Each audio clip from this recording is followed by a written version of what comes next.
الله أكبر الله أكبر الله أكبر لا إله إلا الله. ورحمة الله وبركاته.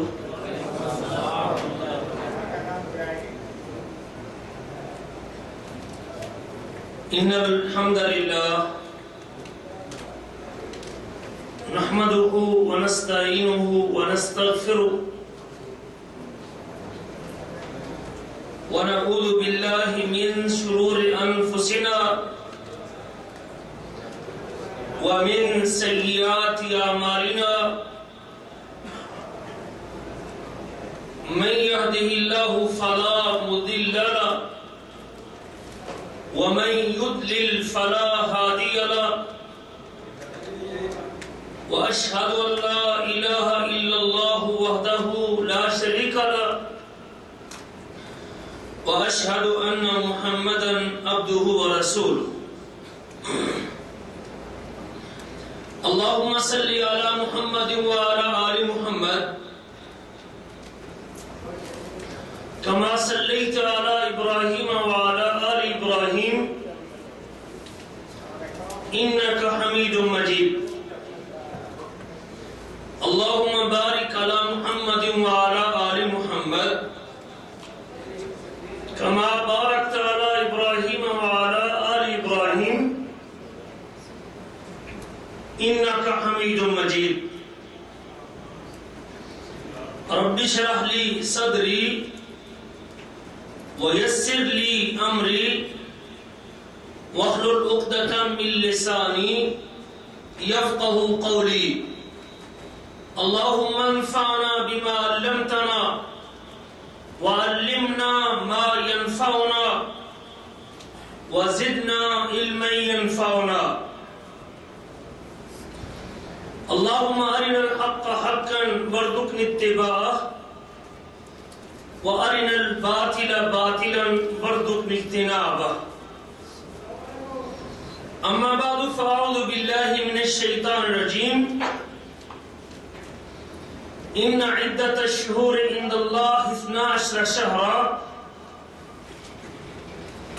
في كتاب الله يوم خلق السماوات والأرض منها 4 حرم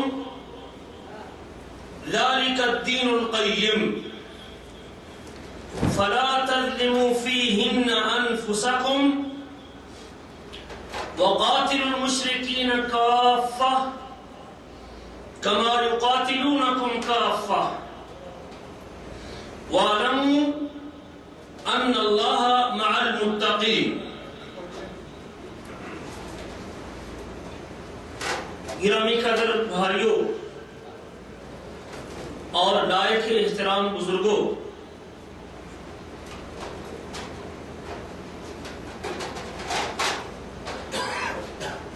رب ذوالجلال کا فضل و کرم ہے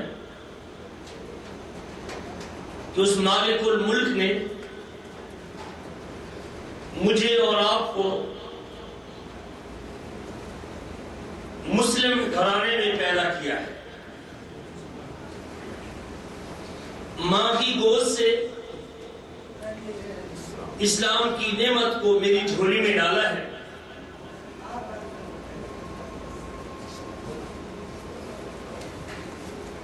یہ اس پروردگار کا بہت بڑا احسان ہے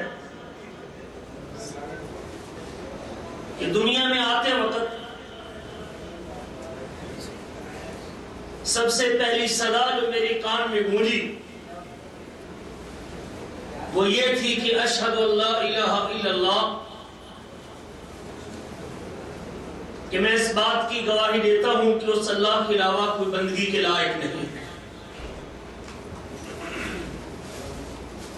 ماں کے پیٹ سے باہر آ رہی تھا کہ اس کے کان میں اذان کی شکل میں اللہ کی کبریائی کا اعلان ہوتا ہے، اور اس کی کبریائی کے اعلان کے بعد پھر اس کی توحید کا آوازہ میرے اور آپ کے کان میں بلند ہوتا ہے، اور تیسرے نمبر پہ یہ پیغام بھی میرے اور آپ کے کان میں گونجتا ہے اس کائنات میں حضرت محمد رسول اللہ صلی اللہ علیہ وسلم اللہ کے نبی اور رسول ہیں. شاید اسی وجہ سے مجھے آج اسلام کی اس نعمت کا احساس نہیں ہے اور احترام نہیں ہے اور اس کی قدر و منزلت سے میں واقف نہیں ہوں کہ اس کے حصول کے لیے میری کوئی تگ و دو نہیں ہے. جن لوگوں نے زندگی کے کئی سال کا سفر طے کرنے کے بعد اور کئی سالوں کا مسافت طے کرنے کے بعد اس اسلام کی نعمت کو اپنے دامن میں سمیٹا ہے، ان کی حالت اور کیفیت یہ ہوتی تھی جب انہیں کہا جاتا کہ تو اپنی موت کو پسند کرتا ہے یا اسلام چھوڑنا گوارا کرتا ہے، آگے سے جواب یہ ہوتا تھا کہ میرے جسم کا ایک ایک عضو مجھ سے کاٹ کے الگ تو کیا جا سکتا ہے لیکن اسلام کی نعمت کو میں اپنے سینے سے نکالنے کو تیار نہیں. یہ دین اسلام ایک مکمل ضابطۂ حیات ہے، ایک مکمل ضابطۂ زندگی ہے. انسان کے فطری تقاضوں سے لے کر چھوٹے چھوٹے انسان کے ذاتی معاملات سے لے کر بڑے بڑے امور اور بڑے بڑے کام مذہب اسلام کے اندر ڈسکس کیے جاتے ہیں اور اسلام اس حوالے سے اپنی بہترین تعلیمات فراہم کرتا اور مہیا کرتا ہے. خواہ وہ بندوں کا بندوں سے معاملہ ہو، بندوں سے مسئلہ ہو یا بندے اور رب کا تعلق ہو، حقوق العباد کا مسئلہ ہو یا حقوق اللہ کا معاملہ ہو، ہر ایک مسئلے کی رہنمائی دین اسلام کے اندر موجود ہے. یہ الگ بات ہے کہ میں اس سے واقف نہیں ہوں یا میں اس کو استعمال میں نہیں لا رہا یا میں اس کے سیکھنے کی کوشش نہیں کر رہا یا مجھے اس کے فوائد کا احساس نہیں ہے یا مجھے اس کے نتیجے میں جو ملنے والی فائدے ہیں وہ مجھے معلوم نہیں ہے، لیکن یقیناً اسلام ایک عالمگیر مذہب ہے اور انسان کی زندگی کے چھوٹے سے چھوٹے مسئلے سے لے کر بڑے سے بڑے مسئلے تک ہمارے لیے رہنمائی فراہم کرتا ہے اور ہمارے لیے راستہ مہیا کرتا ہے.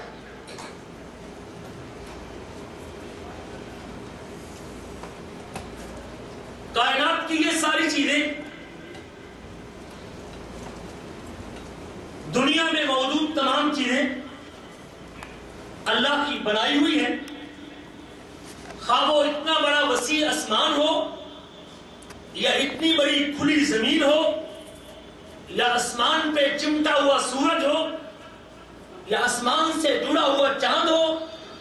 یا آسمان پہ ٹمٹماتے ستارے ہوں اور زمین کے سینے پہ کھڑے پہاڑ ہوں، زمین کے سینے پہ بہتی نہریں ہوں یا اللہ اکبر زمین کے سینے پہ کھڑے ہوئے پانی کی لمبی چوڑی مساحات اور سمندر کی شکل میں یہ پانی کے ذخیرے ہوں، زمین کے سینے پہ لہلاتی فصلیں ہوں، یہ ساری کی ساری چیزیں وہ دن ہوں یا رات ہوں، وہ سال ہو یا مہینے ہوں، وہ ہفتے ہوں یا مہینے ہوں، وہ ساری کی ساری مخلوقات خواہ وہ جاندار ہو یا غیر جاندار ہو، زندگی کی نعمت سے مارا مال ہو یا بے جان ہو، ان ساری چیزوں کا خالق اور مالک کون ہے؟ اللہ ذو الجلال. ان اللہ کی مخلوقات میں سے ایک مخلوق یہ سال کے 12 مہینے اور مہینوں کے 30 دن اور مہینوں کے 4 ہفتے اور ہفتوں کے 7 دن، یہ دن اور رات بھی اللہ کی مخلوقات میں سے بنائی ہوئی مخلوقات ہیں. خالق کی کائنات میں ان مہینوں میں سے چند مہینے کو بعض پر فوقیت، فضیلت اور درجہ عطا کیا ہے. خالق کی کائنات اپنی کتاب میں اس کا تذکرہ کچھ اس انداز میں کرتے ہیں. سورۃ توبہ آیت نمبر 36 مالک ارشاد فرماتے ہیں ان عدت الشہور عند اللہ 12 شہرا، بے شک مہینوں کی گنتی رب ذوالجلال کے ہاں 12 ہے. فی کتاب اللہ یوم خلق السماوات والارض، لوح محفوظ میں جب سے خالق کائنات نے آسمانوں اور زمینوں کو بنایا ہے، جب سے پروردگار عالم نے آسمانوں اور زمینوں کو وجود بخشا ہے، تبھی سے سال کے 12 مہینوں کو بھی ایجاد کرنے والا کون ہے؟ اللہ ہے. منہا اربعۃ حرم، اور ان 12 مہینوں میں سے 4 مہینے حرمت والے ہیں، 4 مہینے ادب والے ہیں، 4 مہینے احترام کے لائق ہیں، 4 مہینے تکریم اور عزت کے قابل ہیں. منہا اربعۃ حرم ذالک الدین القیم، یہ مضبوط دین ہے. سال کے 12 مہینے تسلیم کرنا اور ان 12 مہینوں میں سے 4 مہینوں کو قابل عزت اور قابل احترام ٹھہرانا، یہ مضبوط دین ہے، یہ صراط مستقیم ہے، یہ پختہ دین ہے. اگر کوئی شخص ان 4 مہینوں کی حرمت کا قائل نہیں ہے اور ان 4 مہینوں کی عظمت کا قائل نہیں ہے اور ان کا احترام کرنے کو تیار نہیں ہے تو وہ صحیح دین اور درست دین کے اوپر قائم نہیں ہے. ذالک الدین القیم فلا تظلموا فیہن انفسکم، تم ان مہینوں کی عظمت کے پیش نظر اور ان کے احترام کو ملحوظ رکھتے ہوئے ان مہینوں میں اپنی جانوں پر ظلم نہ کرو. وقاتلوا المشرکین کافۃ کما یقاتلونکم کافۃ، اور مل کے مشرکین کے ساتھ لڑائی کرو، قتال کرو جس طرح وہ تم سے لڑائی کرتے ہیں. وَاعْلَمُوا أَنَّ اللَّهَ مَعَ الْمُتَّقِينَ، جان لو کہ بے شک اللہ جلال متقی لوگوں کے ساتھ ہے، پرہیزگار لوگوں کے ساتھ ہے، تقوی اختیار کرنے والوں کے ساتھ ہے، ڈرنے والوں کے ساتھ ہے. قرآن مجید نے 4 مہینوں کو حرمت والا تو قرار دیا ہے، لیکن ان 4 مہینوں کی تعیین تخصیص قرآن مجید کے اندر موجود نہیں ہے. میرے آپ کے نبی اور میرے آپ کے ہادی حضرت محمد رسول اللہ صلی اللہ علیہ وسلم، جن کی ذمہ داریوں میں سے ایک ذمہ داری یہ بھی ہے کہ وہ قرآن مجید کو کھول کر بیان کرنے کے لیے دنیا میں تشریف لائے ہیں. وَأَنزَلْنَا إِلَيْكَ الذِّكْرَ، ہم نے آپ کی طرف ذکر کو نازل کیا، لِتُبَيِّنَ لِلنَّاسِ، تاکہ آپ اس پیغام کو، اس قرآن کو، رب ذوالجلال کی اس چٹھی کو لوگوں کے سامنے کھول کر بیان کریں. صحیح بخاری حضرت ابو بکر رضی اللہ تعالیٰ عنہ کی یہ حدیث جس میں آپ کے نبی ارشاد فرماتے ہیں الزمان قد استعار كحياته يوم خلق السماوات والارض، زمانہ وقت اپنی اس جگہ پہ آ چکا ہے جس جگہ پہ، جس مقام پہ خالق کائنات نے اس وقت کو پیدا کیا تھا. زمانہ اس جگہ پہ آ چکا ہے جس جگہ پہ خالق کی کائنات نے اس کو پیدا کیا تھا. کیا مطلب اس کا؟ کہ خالق کی کائنات نے جس مہینے کو محرم قرار دیا تھا، جس مہینے کو صفر قرار دیا تھا، پیدا کرتے وقت جس کو ربیع الاول قرار دیا تھا، جس کو ربیع الثانی قرار دیا تھا، جس کو جمادی الاول اور جمادی الثانی کہا تھا، حالات کی تبدیل ہونے کے ساتھ ساتھ لوگوں نے ان مہینوں کی جگہوں کو تبدیل کر دیا تھا. محرم کی جگہ پہ صفر، صفر کی جگہ پہ محرم، رجب کی جگہ پہ شعبان اور شعبان کی جگہ پہ رجب. اور اسی لیے اللہ کے نبی صلی اللہ علیہ وسلم نے 9 ہجری میں حج نہیں کیا. اس وقت یہ احتمال موجود تھا کہ شاید ذی الحجہ کا مہینہ اپنی جگہ پہ موجود نہیں ہے، ذی الحجہ کا مہینہ اپنی جگہ پہ موجود نہیں.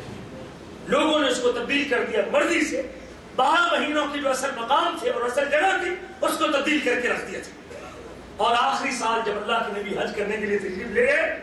فرماتے ہیں الزمان قد استدار کہیاتہ، مہینوں میں جو لوگوں نے آگے پیچھے کر کے تبدیلی کی تھی، آج جب میں ذی الحجہ کے مہینے میں اس مقام پہ کھڑا ہوں، آج ذی الحجہ کا یہ مہینہ اپنی جگہ پہ ہے اور ہر مہینہ اپنی اصلی جگہ پہ آ چکا ہے، زمانہ اپنی جگہ پہ آ گیا ہے۔ اس دن سے جس دن اللہ نے آسمان و زمین کو پیدا کیا تھا، السنۃ 12 شہرا، سال 12 مہینوں کا ہے، منہا 4 حرم، اور ان 12 میں سے 4 مہینے حرمت والے ہیں، 3 متوالیات، 3 پیدر پے ہیں، 3 مسلسل ہیں، 3 ایک کے بعد دوسرا ہے، 3 یک کے بعد دیگرے ہیں، 3 متوالیات، ذو القعدۃ وذو الحجۃ والمحرم، اور وہ 3 جو مسلسل آتے ہیں، ایک دوسرے کے بعد آتے ہیں، یہ کے بعد دیگرے آتے ہیں، وہ ذو القعدہ، ذو الحجہ اور محرم کا مہینہ ہے۔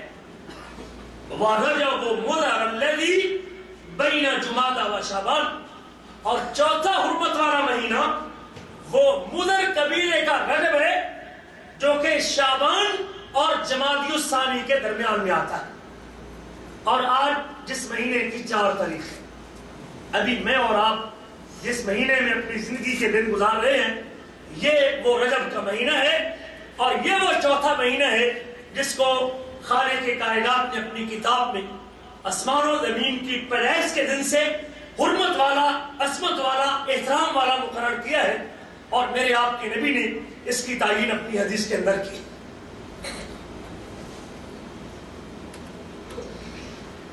رجب کا مہینہ، اس کو رجب اس لیے کہتے ہیں کہ جاہلیت میں لوگ اس مہینے کے حرمت والا ہونے کی وجہ سے اس کی تعظیم کرتے تھے، اس کا احترام کرتے تھے، اس میں قتال اور لڑائی کو حلال نہیں سمجھتے تھے، اور اس کی عظمت اور تعظیم کے پیش نظر اس کو لوگ رجب کا مہینہ یا رجب المرجب کا مہینہ، یعنی ایسا مہینہ جو احترام کے لائق اور عظمت کے قابل ہے۔ اور علماء نے اس مہینے کے 14 کے قریب نام ذکر کیے ہیں۔ رجب کے مہینے کے شہر اللہ بھی کہا، رجب بھی کہا، رجب مضر بھی کہا، منصر الاسنہ بھی کہا، الاسم منفذ بھی کہا، مطہر بھی کہا، مقیم اور حرم بھی کہا، مکشکش مبری بھی کہا، فرد اور رسب بھی کہا، معلّہ بھی کہا۔ یہ مختلف قسم کے نام جو اس رجب کے مہینے میں لوگ اس کے احترام کے پیش نظر لیتے تھے اور رکھتے تھے۔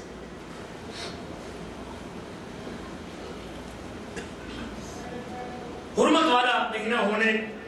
کے تقاضوں میں سے ایک تقاضا یہ بھی ہے کہ ان مہینوں میں لڑائی کا آغاز کرنا یہ جائز نہیں ہے۔ قرآن مجید میں دوسرے مقام پہ فرمایا یسألونک عن الشہر الحرام قتال فیہ، یہ لوگ حرمت والے مہینے میں لڑائی کے بارے میں آپ سے سوال کرتے ہیں کہ اس مہینے میں لڑائی کرنا جائز ہے کہ نہیں جائز۔ قل قتال فیہ کبیر، حضور آپ کہہ دیجئے کہ اس مہینے میں لڑائی کا آغاز کرنا یہ کبیرہ گناہ، یہ بہت بڑا گناہ۔ اور اسلام نے بھی ان کی عظمت کا خیال کیا، حتیٰ کہ جاہلیت میں لوگ ان حرمت والے مہینوں کا اتنا احترام کرتے تھے کہ اگر کسی کے باپ کا قاتل بھی اس مہینے میں اس کے سامنے آ جاتا تو ان مہینوں کی عظمت کے پیش نظر وہ اپنے باپ کے قاتل کو بھی بدلے میں قتل کرنے کو تیار نہیں ہوتا تھا۔ یہ جاہلیت کے اندر ان کا احترام موجود تھا۔ سالوں سال سے جو جنگیں لڑی جاتی تھی، جب حرمت والا مہینہ آتا تو لوگ اپنی جنگ کو موقوف کر دیتے، اپنا اسلحہ بند کر دیتے، تلوار نیچے رکھ دیتے، اور ان مہینوں کی عظمت اور ان کے احترام کا خیال رکھتے تھے۔ اگرچہ بعض اوقات جب ان کی مرضی ہوتی لڑنے کی، مثلا وہ اگر جمادی الثانی میں لڑائی کر رہے تھے اور اگر ان کا رجب میں احترام کے پیش نظر لڑائی بند کرنی چاہیے تھی، اب خواہش نفس کے پیش نظر لڑائی کو بند کرنے کا ارادہ نہ ہوتا تو ذہن میں یہ رکھتے کہ رجب کو ہم بنا لیتے ہیں شعبان کا مہینہ، رجب کو شعبان میں لے جاتے ہیں اور شعبان کو رجب میں لے آتے ہیں۔ چونکہ شعبان میں لڑائی کرنا جائز ہے، لہذا ہم اس سال رجب کو ایک سال پیچھے کر دیتے ہیں، شعبان کو آگے لے کے آتے ہیں، لڑائی کر لیتے ہیں، اور جب شعبان میں لڑائی کر لیں گے اس کو رجب کو شعبان سمجھ کے، اور اس کے بدلے میں ہم شعبان کے مہینے کو رجب احترام والا مہینہ کہا۔ یہ چیز جاہلیت میں موجود تھی، لیکن رسول کریم کی آمد سے اور آپ صلی اللہ علیہ وسلم کی حج کے موقع پہ یہ تبدیلی جو مشرکین نے اور پہلے لوگوں نے اس میں کی تھی، وہ تبدیلی ختم ہو گئی، اور حقیقت میں ہر مہینہ اپنی اصلی جگہ پہ آ گیا۔ ان مہینوں کی عظمت کے پیش نظر خالق نے ہمیں اس بات کا حکم دیا کہ فَلَا تَظْلِمُوا فِيهِنَّ أَنفُسَكُمْ، کہ تم ان مہینوں میں اپنی جانوں پر ظلم نہ کرو، ان مہینوں میں اپنی جانوں پر ظلم نہ کرو۔ اور ظلم کا مفہوم انتہائی وسیع مفہوم ہے۔ اللہ کی ذات کے ساتھ شرک سے لے کر لوگوں کے درمیان اور لوگوں کے مابین جو ایک دوسرے کی طرف سے زیادتی واقع ہوتی ہے، یہ ساری کی ساری چیزیں ظلم کے زمرے میں آتی ہیں، اور خالق کے کائنات نے اجمالی طور پہ ان مہینوں میں ایک دوسرے کے اوپر ظلم کرنے سے منع کیا اور لوگوں کو ظلم کرنے سے روکا ہے۔ امام ابن کثیر رحمہ اللہ اس آیت کی تفسیر میں فرماتے ہیں، حضرت عبداللہ بن عباس کا قول نقل کرتے ہیں کہ فَلَا تَظْلِمُوا فِيهِنَّ أَنفُسَكُمْ، کہ تم ان سارے کے سارے 12 مہینوں میں اپنے آپ پہ اپنی جانوں پہ ظلم نہ کرو، اللہ کے ساتھ شرک کر کے، اللہ کی نافرمانی کر کے، حرام کا ارتکاب کر کے، نبی کی سنت کی مخالفت کر کے، رسول کے طریقے کو چھوڑ کے، اللہ کے نبی کے منہج سے دور رہ کے، دین میں بدعت کو ایجاد کر کے، یا اپنے مسلمان بھائی کے اوپر کسی قسم کی زیادتی کر کے، خواہ وہ کسی قسم کا ظلم ہو، تم فَلَا تَظْلِمُوا فِيهِنَّ أَنفُسَكُمْ، سال کے 12 مہینوں میں ظلم کرنا منع ہے، لیکن یاد رکھو ثُمَّ اخْتَصَّ مِنْ ذَلِكَ 4 أَشْهُرَ، خالق کائنات نے پورے سال کو ظلم کو حرام قرار دینے کے بعد 4 مہینوں کو پھر خاص کر لیا، فَجَعَلَهُنَّ حَرَامًا، اور ان 4 مہینوں کو اللہ نے حرمت والا اور عظمت والا قرار دیا ہے،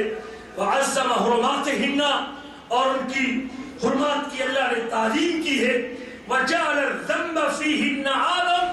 جس طرح ان مہینوں میں نیکی کی قدر و قیمت بڑھ جاتی ہے، اگر کوئی ان مہینوں میں گناہ کرتا ہے تو گناہ کی شدت کے اندر بھی اضافہ ہوتا ہے۔ اس طرح ان مہینوں کی عظمت کے پیش نظر نیکی کی قیمت اور قدر بڑھتی ہے، اگر کوئی شخص ان مہینوں میں اپنی جان پہ ظلم کرتا ہے تو اس کے گناہ کی شدت بھی بڑھ جاتی ہے۔ جس طرح جگہ بدلنے سے گناہ کی شدت میں اضافہ ہوتا ہے، یہ نیکی کا ثواب بڑھتا ہے، یعنی ہی وقت تبدیل ہونے سے اور وقت کی تبدیلی سے بھی جس طرح نیکی میں اضافہ ہوتا ہے، وہاں گناہ کی شدت بھی بڑھتی ہے۔ آپ اگر اپنے گھر میں بیٹھ کے گناہ کرتے ہیں تو وہ گناہ ہے، گھر میں بیٹھ کے شراب پینا گناہ ہے، لیکن مسجد میں بیٹھ کے سگریٹ پینا اور شراب پینا بڑا گناہ ہوگا کہ نہیں ہوگا؟ بڑا گناہ۔ گھر میں نماز پڑھیں گے تو ایک نماز، مسجد میں نماز پڑھیں گے تو کتنا ثواب؟ اس کا مطلب بس مسجد نبوی میں پڑھیں گے تو 1000 کا ثواب ملے گا، پہلی صف میں پڑھیں گے تو آخری سب سے زیادہ ثواب ملے گا، بیت اللہ میں پڑھیں گے تو 1,00,000 کے برابر اجر ملے گا۔ جس طرح حرمت والے مقام اور حرمت والی جگہ پہ جانے سے نیکی کی قدر و قیمت میں اضافہ ہوتا ہے، نیکی کا ثواب بڑھتا ہے، اسی طرح اور جس طرح حرمت والی جگہ سے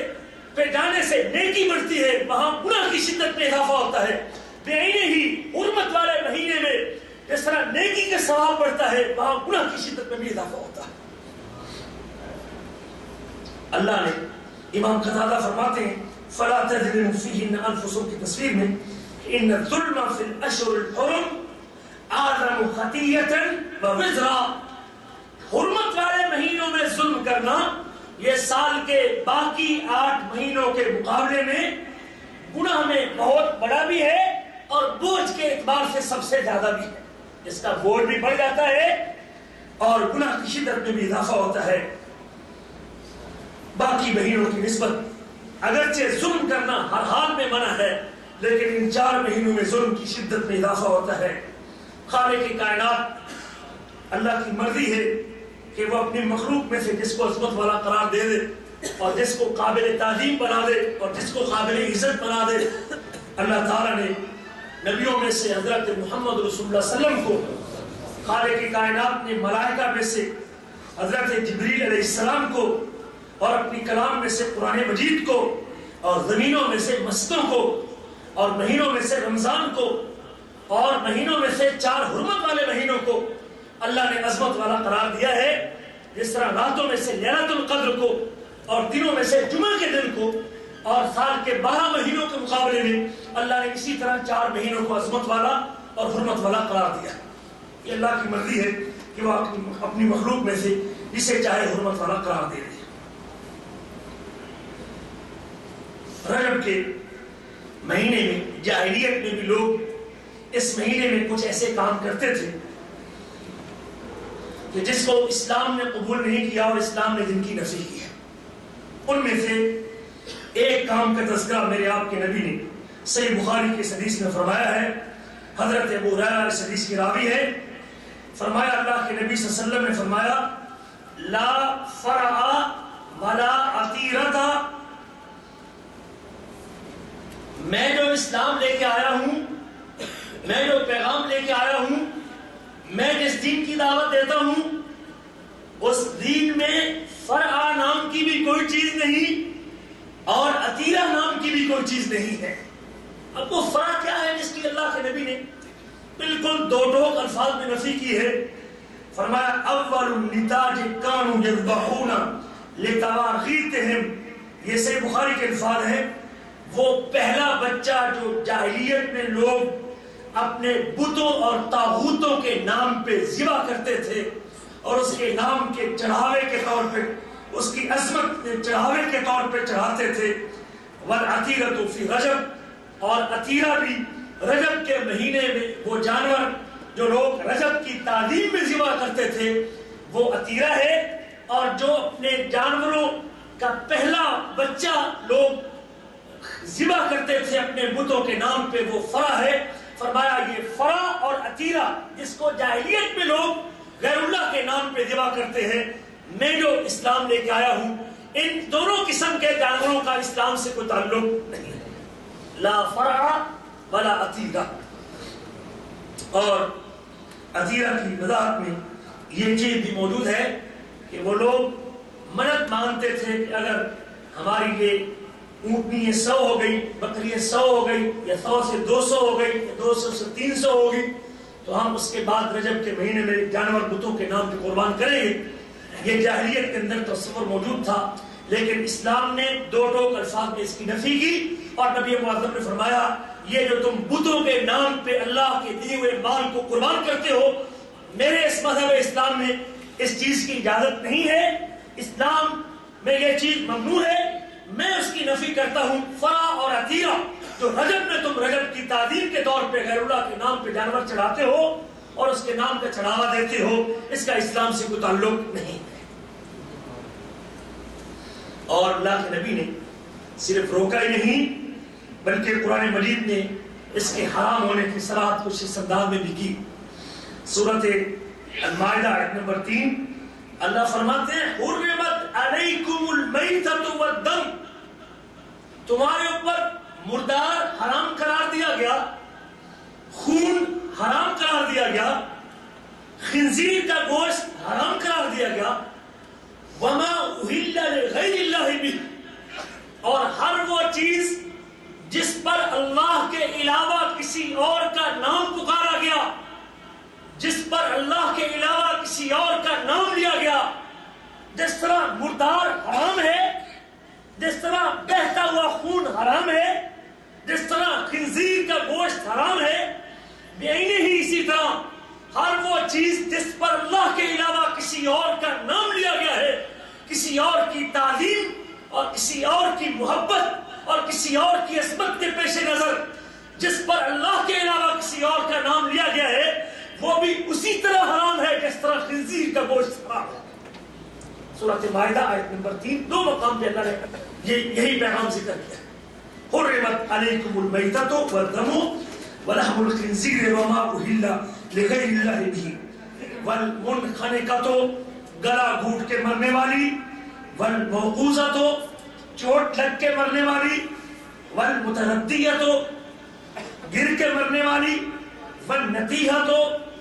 بکری جب دوسری بکری کو سینگ مارتی ہے تو سینگ لگ کے مرنے والی وما اکل السبع اور جس کو درندہ کھا جائے اور اسی حالت میں مر جائے.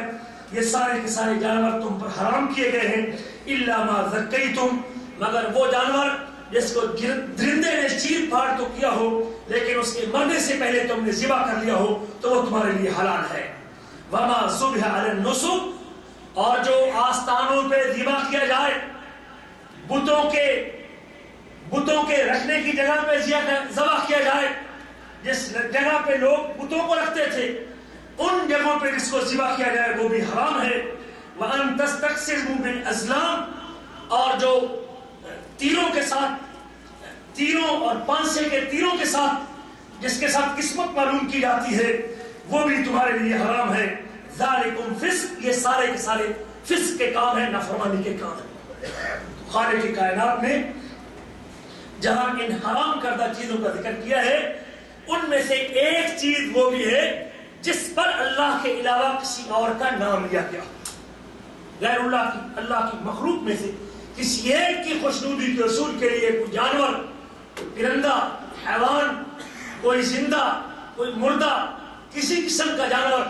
حتیٰ کہ اگر مکھی بھی کسی نے غیر اللہ کے نام پہ قربان کی ہے اور اللہ کے علاوہ کسی اور کے نام پہ دی ہے یہ اسلامی شریعت میں جائز نہیں اور وہ حرام بلکہ اللہ کے ساتھ شرک کرنے کے زمرے میں آتا ہے. دوسرے مقام پہ اللہ تعالیٰ اس کی وضاحت یوں کرواتے ہیں قل ان صلاتی ونسکی ومحیای ومماتی للہ رب العالمین. حضور آپ اپنا موقف بالکل کھلے انداز میں پیش کر دیجئے اور اپنی امت کو بتلا دیجئے. قل ان صلاتی کہہ دیجئے بے شک میری نماز ونسکی میری قربانی وہ قربانی چاول کی ہو وہ قربانی دانے کی ہو وہ قربانی کھجور کی ہو وہ قربانی روپے کی ہو وہ قربانی ریال کی ہو وہ قربانی گندم کی بوری کی ہو وہ قربانی اللہ اکبر کسی چڑیا کی ہو وہ قربانی کبوتر کی ہو وہ قربانی مرغے کی ہو وہ قربانی بکرے کی ہو وہ قربانی گائے کی ہو وہ قربانی اونٹ کی ہو یا وہ قربانی 100 اونٹوں کی ہو یا 1000 اونٹوں کی ہو. حضور اپنا موقف کھل کے اپنی امت کے سامنے رکھ دیجئے. قل ان صلاتی بے شک میری نماز ونسکی اور میری قربانی ومحیای اور میری زندگی ومماتی اور میری موت للہ رب العالمین اس اللہ کے لیے جو تمام جہانوں کا رب ہے. جب محمد کریم صلی اللہ علیہ وسلم کی قربانی اللہ کے نام پر ہے تو پھر میری اور آپ کی قربانی بھی اگر جائز ہے تو صرف اللہ کے نام پہ جائز ہے. اللہ کے علاوہ کسی اور کے نام پہ جانور کو قربان کرنا مال کو تقسیم کرنا روپے کو خرچ کرنا یہ شریعت اسلامیہ کے اندر حرام ہے بلکہ اللہ کی ذات کے ساتھ شرک کے زمرے میں آتا ہے. لا شریک لہ اس کا کوئی شریک نہیں. وبذالک امرت اسی چیز کا مجھے حکم دیا گیا. وانا اول المسلمین اور میں فرما برداروں میں سے سب سے پہلا فرما بردار سب سے پہلے اللہ کے حکم کو ماننے والا ہوں تو میں محمد صلی اللہ علیہ وسلم. اللہ تعالیٰ نے دوسرے مقام پہ اپنے نبی کو فرمایا انا اعطیناک الکوثر بے شک ہم نے آپ کو کوثر عطا کی ہے. فصل لربک وانحر بس آپ کی ذمہ داری ہے کہ آپ نے نماز کے لیے پڑھنی ہے. اللہ اکبر سے لے کر سلام تک نماز کے جتنے اعمال ہیں وہ سارے کے سارے وہ قیام ہو ہاتھ باندھنا ہو رکوع کرنا ہو سجدہ کرنا ہو پیشانی کو ٹیکنا ہو یا تحیات کی شکل میں بیٹھنا ہو اور قولی بدنی اور مالی باتوں کا پیش کرنا ہو. محمد کریم آپ کھل کے اپنی امت کو بتا دیجئے واضح کر دیجئے کہ وہ میری نماز اور میری قربانی کس کے نام کی ہے اللہ کا. فصل لربک وانحر آپ نے نماز بھی پڑھنی ہے تو اللہ کے لیے اور قربانی بھی کرنی ہے تو کس کے نام کی اللہ کے نام کی. رسول کریم صلی اللہ علیہ وسلم نے بھی اسی بات کی وضاحت اپنے فرمان میں کس انداز سے کی ہے اور اس چیز کو لعنت کے اسباب میں سے ایک اسباب قرار دیا ہے. ثابت بن ضحاک کی، بلکہ رسول کریم صلی اللہ علیہ وسلم کا فرمان ہے، آپ فرماتے ہیں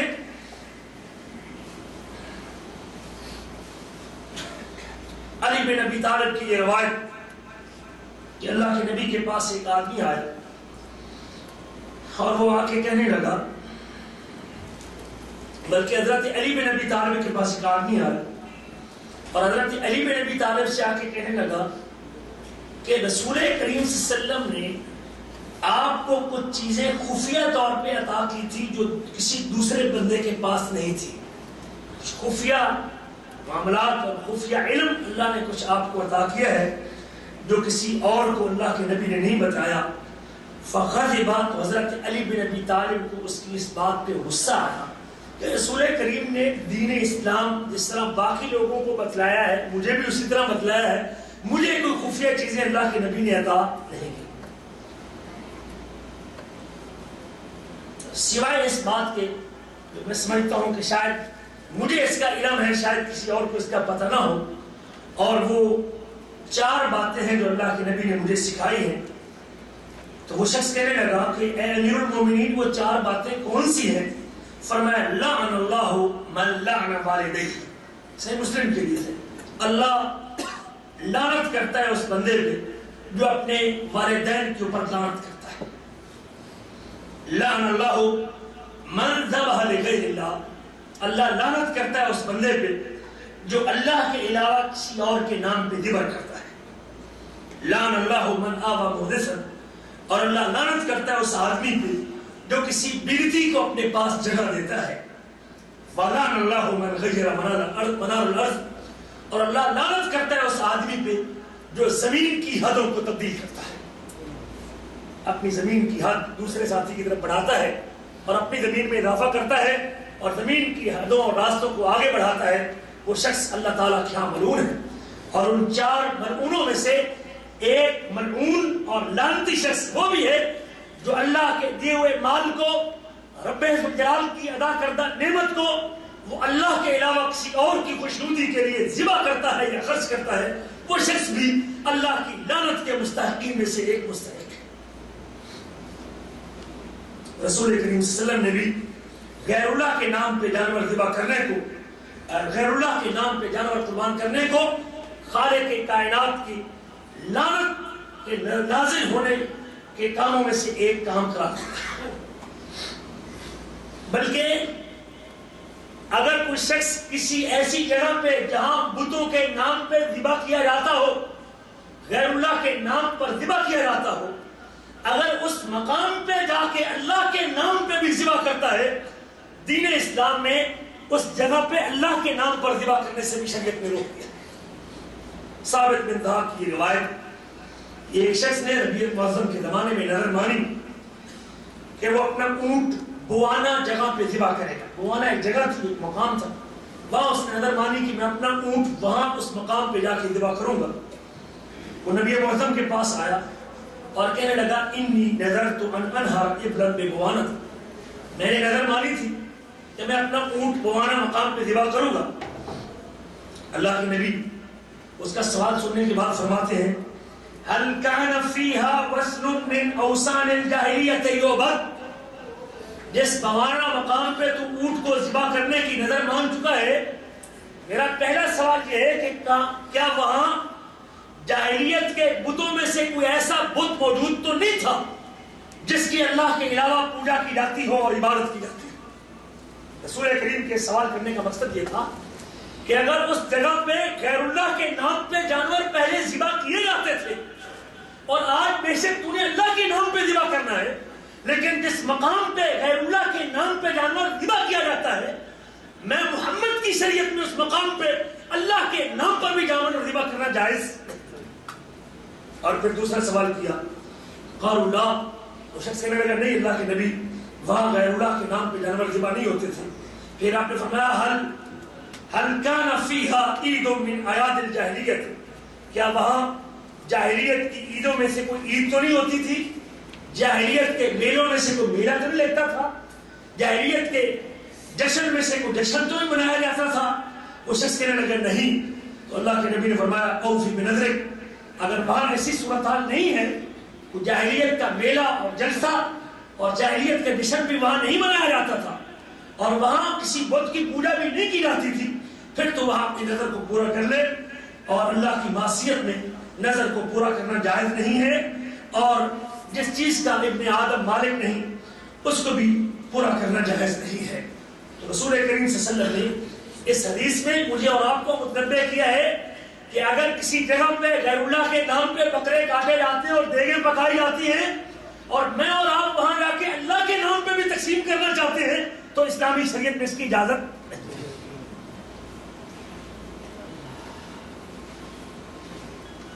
ایک رجب کے مہینے میں جو آدمی ظلم کرتا ہے وہ اس انداز سے اگر کوئی شخص غیر اللہ کے نام پر جانور کو ذبح کرتا ہے یا اللہ کے ساتھ شرک کرتا ہے، یہ سب سے بڑا ظلم ہے. اور اللہ نے کہا ہے ان الشرک لظلم عظیم، بے شک سب سے بڑا ظلم اللہ کے ساتھ کیا کرنا ہے؟ شرک کرنا. انہ من یشرک باللہ فقد حرم اللہ علیہ الجنہ، یاد رکھنا جو اللہ کے ساتھ شرک کرتا ہے اللہ تعالیٰ نے اس کے اوپر جنت کو حرام قرار دیا ہے. ومأواہ النار، اور اس کا ٹھکانہ جہنم کی آگ ہے. وما للظالمین من انصار، اور جو اللہ کے ساتھ شرک کے ساتھ ظلم کرنے والے ہیں اللہ کی ذات کے ساتھ، اللہ کی الوہیت میں، اللہ کے ناموں میں، اللہ کی صفتوں میں اگر وہ مخلوق میں سے کسی کو شریک کرتے ہیں، مخلوق میں سے کسی کو آواز دیتے ہیں، مخلوق میں سے کسی کو حاجت روا سمجھتے ہیں، مخلوق میں سے کسی کے نام کی نظر و نیاز دیتے ہیں، مخلوق میں سے کسی کے نام پہ اپنا مال قربان کرتے ہیں، یہ سارا کا سارا اللہ کے ساتھ شرک کے زمرے میں آتا ہے. اور جب میرے دامن پہ شرک کا دھبا لگے گا پھر یاد رکھ خالق کی کائنات اس شرک کے ظلم کی سزا کے طور پہ جہنم کی آگ میرے آپ کے لیے تیار کر کے رکھی ہے. فَإِنَّهُ مَن يُشْرِكْ بِاللَّهِ فَقَدْ حَرَّمَ اللَّهُ عَلَيْهِ الْجَنَّةَ، جو اللہ سے شرک کرے گا جنت اس پہ حرام ہے، اس کا ٹھکانہ جہنم کی آگ ہے، اور قیامت کے دن ان ظالموں کا کوئی مددگار نہیں ہے. خیال کرنا اس حرمت والے مہینے میں کوئی ایسا شرک کا دھبا اپنے دامن پہ نہ لگا لینا جس کی وجہ سے میں اپنی عاقبت خراب کر بیٹھوں اور اپنے آپ کو جہنم سے معلوم کر لوں اور جہنم کو اپنا ٹھکانہ نہ بنا لوں. ظلم کی صورتوں میں سے ایک صورت یہ بھی ہے کہ آدمی رسول کریم کی اتباع چھوڑ دے، آپ کی پیروی چھوڑ دے، آپ کی سنت کی مخالفت کرے، آپ کے طریقے کی مخالفت کرے. داڑھی موننا یہ اللہ کے نبی کی مخالفت ہے کہ نہیں؟ اور سال کے 12 مہینے یہ ظلم ہے کہ نہیں؟ کس پر ظلم ہے؟ کس پر ظلم ہے؟ اپنے آپ پر ظلم ہے. کوئی بھی نافرمانی آپ کرتے ہیں اپنے آپ میں ظلم. اور اللہ کہتے ہیں فَلَا تَظْلِمُوا فِيهِنَّ أَنفُسَكُمْ، کہ تم ان مہینوں کی حرمت کے پیش نظر اپنی جانوں پر ظلم تو سال کے 12 مہینوں میں منع ہے، لیکن جب آپ ان حرمت والے مہینوں میں اپنے پیارے حبیب کی سنت کی مخالفت کریں گے تو یہ بھی ظلم کے زمرے میں آئے گا، اور اس مہینے میں ظلم کی حرمت اور زیادہ بڑھ جائے گی اور گناہ کی شدت بڑھ جائے گی. اپنی طرف سے عبادت بنانا اور شریعت بنانا، ایک چیز کو نہ اللہ نے شریعت قرار دیا ہے نہ اللہ کے نبی نے شریعت قرار دیا ہے. میں اور آپ اگر اس کو اپنی طرف سے شریعت اور دین کہتے ہیں اور اس کو نیکی کہتے ہیں، اس کو ثواب سمجھتے ہیں، یہ دین میں اضافہ کرنا اور دین میں زیادتی کرنا یہ ظلم ہے کہ نہیں؟ یہ ظلم ہے. ایک چیز کو اللہ نے شریعت قرار نہیں دیا، نہ قرآن میں اس کا حوالہ ہے، نہ حدیث میں اس کا ثبوت ہے، نہ میرے آپ کے نبی نے اسے بتایا ہے، نہ اللہ کے نبی نے اسے کیا ہے، نہ صحابہ نے اس کے اوپر عمل کیا ہے. آج میں اور آپ اپنے آپ کو اللہ اور اللہ کے رسول سے آگے بڑھاتے ہوئے اپنی طرف سے کوئی عمل متعین کرتے ہیں، کوئی نیکی مقرر کرتے ہیں، کوئی عمل مقرر کرتے ہیں اور اس کو ثواب سمجھ کے کرتے ہیں. یہ بھی ظلم کی صورتوں میں سے ایک ظلم ہے، اور یہ ظلم احداث فی الدین کے زمرے میں آتا ہے، دین میں اضافے کے زمرے میں آتا ہے. حالانکہ دین مکمل ہے اور دین اللہ ذوالجلال نے حجۃ الوداع کے موقع پہ مکمل کر دیا تھا. اب اس تکمیل کے بعد دین میں کسی کمی کی بھی اجازت نہیں اور کسی اضافے کی اجازت نہیں. الیوم اکملت لکم دینکم واتممت علیکم نعمتی، آج کے دن میں نے دین کو مکمل کر دیا ہے اور اپنی نعمت کو پورا کر دیا ہے اور تمہارے لیے اسلام کو بطور دین پسند کر دیا ہے. امام مالک رحمہ اللہ کا قول اس آیت کی تفسیر میں بڑا بہترین قول ہے. کہ دین مکمل ہے، جب اللہ نے اس کی تکمیل کر دی ہے، اب یہ کسی کمی بیشی کا متقاضی نہیں ہے، اب اس میں اضافہ کرنا بھی جائز نہیں ہے اور اس میں کمی کرنا بھی جائز نہیں۔ امام مالک نے فرمایا ہے اگر کوئی شخص اس آیت کے نزول کے بعد سمجھتا ہے کہ یہ چیز دین ہے اور دین میں کسی چیز کا اضافہ کرتا ہے اور دین میں کسی چیز کو بڑھاتا ہے اور ایسی چیز کو شریعت قرار دیتا ہے جس کو آمنہ کے لال عبداللہ کے لخت جگر حضرت محمد رسول اللہ صلی اللہ علیہ وسلم نے شریعت قرار نہیں دیا، اور آج اس کو دین میں اضافہ کرتا ہے، دین میں ایڈ کرتا ہے، دین میں بڑھاتا ہے، فقط وہ یہ سمجھتا ہے فقط زعم ان محمد قد خان رسالہ، یہ اس کا خیال ہے کہ محمد کریم نے رسالت میں خیانت کی، محمد کریم نے رسالت میں خیانت کی۔ حالانکہ اللہ کے نبی جو دین اللہ کی طرف سے ان کے اوپر اتارا گیا ہے بالکل پورا مکمل وہ دین اللہ کے نبی نے اپنی امت تک پہنچا دیا ہے۔ یا ایھا الرسول بلغ ما انزل الیک، اے نبی جو دین ہم نے آپ کی طرف نازل کیا ہے آپ اس کی تبلیغ کیجیے اور اس کو پھیلا دیجیے۔ رسول کریم صلی اللہ علیہ وسلم نے دین کو مکمل طور پہ بیان کر دیا ہے، اور جو بھی خیر کے پہلو تھے وہ اللہ کے نبی نے واضح کر دیے۔ ہر وہ کام جس میں میرے آپ کے لیے بہتری کا پہلو تھا آج سے 1400 سال قبل نبی معظم نے اس کو کر کے دکھا بھی دیا، کرنے کا حکم بھی دے دیا، اور جس کام میں میرے آپ کے لیے شر کا پہلو موجود تھا نبی معظم نے خود بھی نہیں کیا اور امت کو بھی روک دیا کہ تیرے لیے یہ کام کرنا جائز نہیں۔ اب اگر کوئی شخص نبی معظم کی ان تعلیمات کے بعد جو کتاب و سنت میں موجود ہے، دین اسلام کی جو تعلیمات موجود ہیں ان میں کسی قسم کا اضافہ کرتا ہے اور اس میں بڑھاتا ہے کسی چیز کو، اس کو احداث فی الدین کہتے ہیں، اس کو بدعت کہتے ہیں، اس کو دین میں اضافہ کہتے ہیں، اور دین میں اضافہ کرنا حرام ہے، اور یہ بھی ظلم کے زمرے میں آتا ہے اور یہ بھی زیادتی کے زمرے میں آتا ہے۔ میرے آپ کے نبی اس کی مذمت کرتے ہوئے فرماتے ہیں فَإِنَّهُ مَن يَعِشْ مِنكُم بَعْدِي، سنن ابی داؤد کی حدیث ہے، میرے بعد جو تم میں سے زندہ رہے گا فَسَيَرَىٰ اخْتِلَافًا كَثِيرًا، وہ بہت زیادہ اختلاف دیکھے گا، امت کو فرقوں میں تقسیم ہوئے دیکھے گا، امت کو بٹا ہوا دیکھے گا، مختلف جماعتیں دیکھے گا، مختلف پارٹیاں دیکھے گا، اختلاف کا مشاہدہ کرے گا۔ یاد رکھنا فَعَلَيْكُمْ بِسُنَّتِي وَسُنَّةِ الْخُلَفَاءِ الرَّاشِدِينَ الْمَهْدِيِّينَ یا المہدیین الراشدین، تو میری سنت کو لازم پکڑو اور صحابہ کرام کے جو ہدایت یافتہ ہے خلفاء کے طریقے کو لازم پکڑو، تمسکوا بها، اس کو مضبوطی سے تھام لو، وعزوا علیہا بالنواجذ، اور اپنی داڑھوں کے ساتھ اس کو قابو کر لو، وإیاکم ومحدثات الامور، خیال کرنا دین میں نئے نئے کاموں سے بچنا،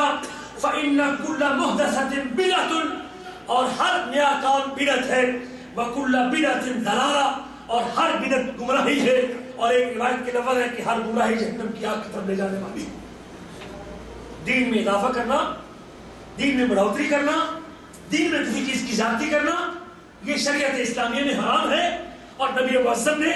اس کو گمراہی قرار دیا ہے اور جہنم میں لے جانے والے ذرائع میں سے ایک ذریعہ قرار دیا ہے۔ اللہ کے نبی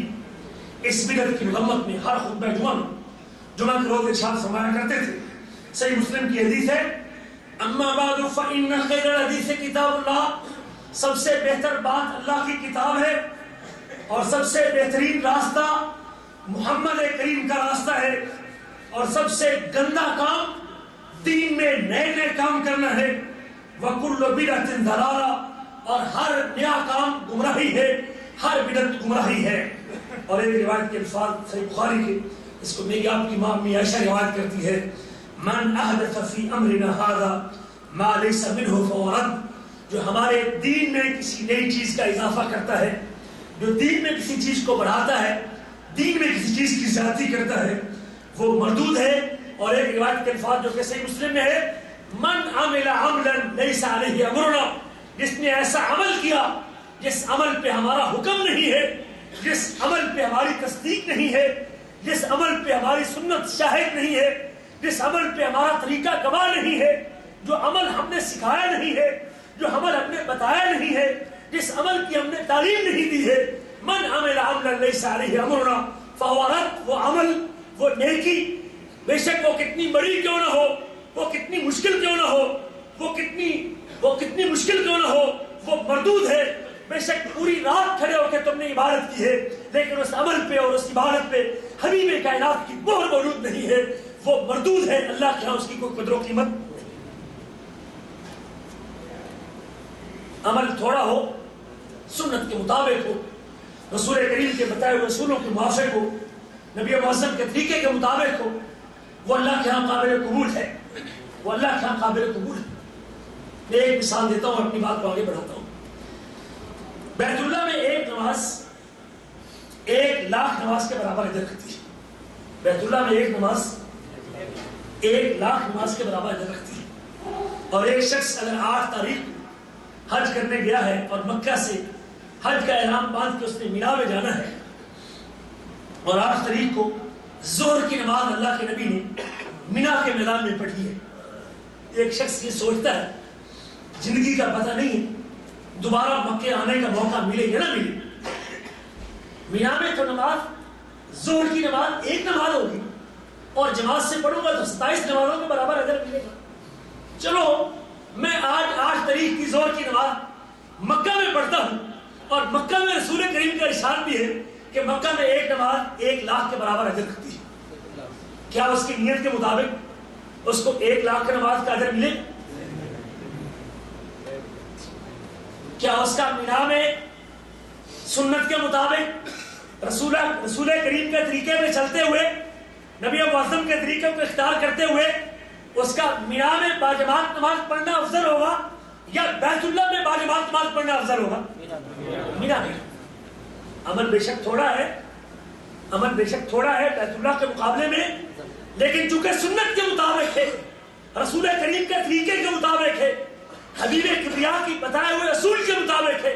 بے شک وہ تھوڑا ہو لیکن اس کی قیمت اللہ کے ہاں بڑھتی ہے، وہ اللہ کے ہاں قابل قبول ہے۔ وہ عمل زیادہ ہو، 1,00,000 کے برابر بے شک اجر رکھتا ہو، لیکن رسول کریم کے طریقے کے مطابق نہیں ہے، وہ اللہ کے ہاں قابل قبول نہیں۔ فجر کی 2 رکعتوں میں رسول کریم نے پہلی رکعت میں قل یا ایھا الکافرون اور دوسری رکعت میں قل ھو اللہ احد کی تلاوت کی ہے۔ ایک شخص کہتا ہے چلو آدھا گھنٹہ ٹائم ہے تو میں پہلی رکعت میں سورۃ بقرہ کا کچھ حصہ پڑھتا ہوں، یا سورۃ سجدہ پڑھ لیتا ہوں، یا سورۃ ملک پڑھ لیتا ہوں، یا اللہ اوپر سورۃ دہر پڑھ لیتا ہوں۔ قرآن مجید ہے، کیا سورۃ دہر پڑھنے والے کو ثواب زیادہ ملے گا یا قل یا ایھا الکافرون پڑھنے والے کو ثواب زیادہ ملے گا؟ قل یا ایھا الکافرون پڑھنے والے کو ثواب زیادہ ملے گا، اس لیے کہ اس نے نبی معظم کی سنت کا خیال کیا ہے۔ عمل تھوڑا ہو، سنت کے مطابق ہو، اسوہ رسول کے موافق ہو، حبیب کبریا کے طریقے کے مطابق ہو، وہ اللہ کے ہاں قابل قبول ہے۔ عمل زیادہ ہو، بے شک وہ نیکی کے اوپر اپنے ذہن کے مطابق نیکی کے اوپر میں مشتمل کیوں نہ ہو، لیکن خالق کی کائنات کے ہاں وہ اجر کے باعث اور ثواب کا ذریعہ نہیں بنے گا اور وہ قابل قبول نہیں۔ بے شمار مثالیں اس کے اوپر دی جا سکتی ہے۔ رجب کے مہینے میں بھی کچھ لوگوں نے اپنی طرف سے بدعات ایجاد کی ہے اور ایسے ایسے اعمال کو شریعت قرار دیا ہے جس کی کتاب و سنت کے اندر کوئی حوالہ موجود نہیں ہے۔ حبیب کبریا کی سنت میں، نبی معظم کے طریقے میں ان اعمال پر کوئی حدیث گواہ نہیں بنتی، نبی معظم کی سنت اس کے اوپر شاہد نہیں ہے۔ بے شک وہ رجب کی پوری رات کی عبادت کیوں نہ ہو، لیکن جب تک نبی معظم سے اس کا حوالہ نہیں ملے گا، مجھے سوائے تھکاوٹ کے میری جھولی میں اور کچھ نہیں آنے والا، اور اللہ کے ہاں اس کا کوئی اجر و ثواب مجھے ملنے والا نہیں ہے۔ ان میں سے چند بدعات کا ذکر کرتا ہوں۔ پہلی بدعت صلاۃ الرغائب کے نام سے لوگ پڑھتے ہیں، ایک نماز ہے صلاۃ الرغائب جس کا ذکر حضرت انس بن مالک کرتے ہیں کہ رجب کا مہینہ اللہ کا مہینہ ہے۔ یہ ایک حدیث ہے جس کے الفاظ میں پڑھتا ہوں، شعبان میرا مہینہ ہے، رمضان میری امت کا مہینہ ہے۔ اللہ کے نبی سے کہا گیا کہ اس شہر اللہ کا مطلب کیا ہے، تو آپ نے فرمایا یہ مقصد مغفرت کے ساتھ خاص ہے، بخشش کے ساتھ خاص ہے، اس میں مسلمانوں کے خونوں کو محفوظ کیا جاتا ہے۔ اللہ تعالیٰ نے اپنے نبیوں کی توبہ اس مہینے میں قبول کی ہے، اپنے اولیاء کو اللہ عذاب سے بچاتا ہے۔ یہ ایک لمبی حدیث ہے جس کو حضرت انس نے ذکر کیا ہے، موجب الشیوخ کے اندر یہ روایت موجود ہے، اور اس کے آخر میں صلاۃ الرغائب کا ذکر ہے کہ رجب کی پہلی جمعرات مغرب اور عشاء کی نماز کے درمیان 12 رکعت کی ایک نماز لوگ پڑھتے ہیں، اور ہر رکعت میں 3 بار سورۃ قدر اور 12 بار سورۃ اخلاص، اور پھر اللہم صلی علی نبی الامی 70 بار، اور پھر سبوح قدوس رب الملائکۃ والروح 70 بار، اور آخر میں یہ دعا رب اغفر لی وارحم وتجاوز عما تعلم انک انت العزیز الاعظم۔ پھر یہ دعا مانگے، اور اگر اس کے بعد کوئی بھی دعا کرے گا تو اس کی وہ دعا پوری ہوگی، کوئی بھی حاجت کرے گا تو وہ حاجت پوری ہوگی۔ یہ ایک روایت موجود ہے جس کے پیش نظر لوگ صلاۃ الرغائب نام کی یہ نماز پڑھتے ہیں، لیکن یاد رکھو اس حدیث کا شریعت میں کوئی ثبوت، اس کی سند رسول کریم تک نہیں پہنچتی، اور اس کا حوالہ اللہ کے نبی صلی اللہ علیہ وسلم سے نہیں ملتا۔ اس کو ایک نہیں 6 یا 7 محدثین نے موضوع اور من گھڑت روایت قرار دیا۔ من گھڑت اپنی بنائی خود ساختہ روایت ہے، نبی معظم تک اس کا کوئی ثبوت اور حوالہ موجود نہیں ہے۔ امام ابن حجر بہت بڑے امام ہیں، صحیح بخاری کے شارح ہیں، فرماتے ہیں لم یرد فی فضل رجب فی فضل شہر رجب ولا فی صیامہ ولا فی صیام شیء منہ معین ولا فی قیام لیلۃ مخصوصۃ فیہ حدیث صحیح یسر الحجہ۔ رمضان کی نماز کے بارے میں، رمضان کے روزوں کے بارے میں، رجب کی فضیلت کے بارے میں، رسول کریم سے رمضان کے قیام کے بارے، رجب کے قیام کے بارے میں رسول کریم سے کوئی ایک حدیث کی ایسی عبارت نہیں ہے جو دلیل کے طور پہ لی جا سکے اور جس کے اوپر عمل کیا جا سکے،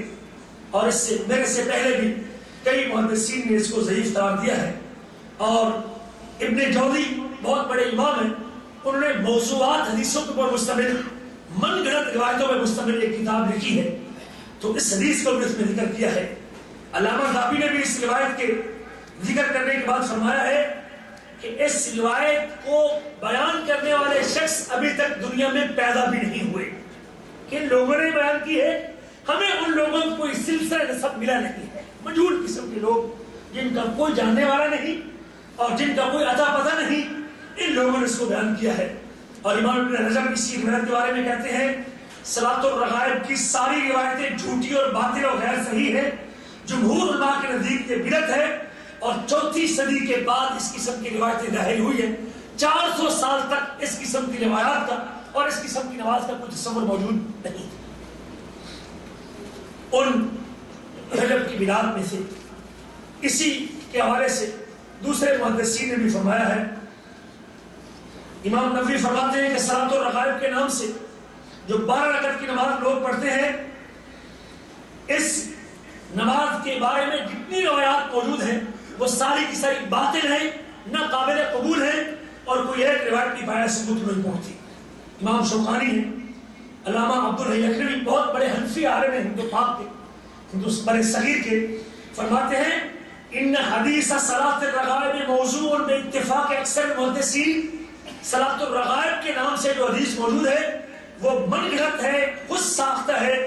اور اس کا محدثین کے اتفاق کے ساتھ یہ من گھڑت روایت ہے، اور اس کا کوئی ثبوت شریعت کے اندر موجود نہیں ہے۔ رجب کی بدعات میں سے ایک بدعت رجب کے مخصوص روزوں کا اہتمام کرنا۔ ایک روایت جو لوگ بیان کرتے ہیں جو رجب کے مہینے میں روزے رکھے گا اس کو ایک روزے کے بدلے میں 1000 روزے کا ثواب ملے گا، 2 روزوں کے بدلے میں